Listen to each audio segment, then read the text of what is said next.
We got a voicemail about edibles. I threw it up on my Instagram asking you to send in a voice memo.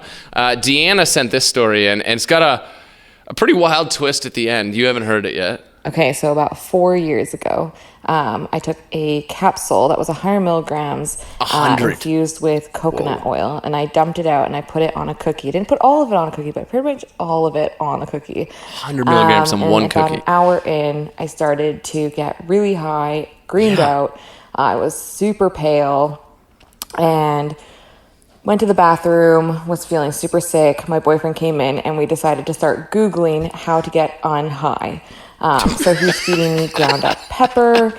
I'm drinking lots of water. Then it says to take a shower. So I sat in the shower and I threw up twice. So there's that. In the shower. Finally, Can we pause for a second? Have you ever thrown up in a shower? That's disgusting. Yeah, like You gotta like force the chunks or whatever down with your foot or your hand.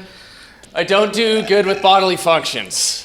But you have to do it, and you're using like your toes, and you're like trying to. No, we're done. know? Yeah, no, I don't do good with that. Well, you brought it up. I know, I shouldn't have. I'm sorry. So she's thrown up in the shower. Ready for the twist? Finally, it started to subside after 3-4 hours. Went to bed.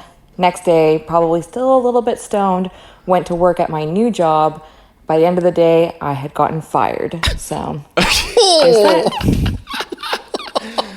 No, we can relate to the got fired part. Yeah, we can. But that's a pretty horrible edible experience. A new job too? Yeah, fired on the first day for being that edible hangover where you just wake up and you're like, where am I?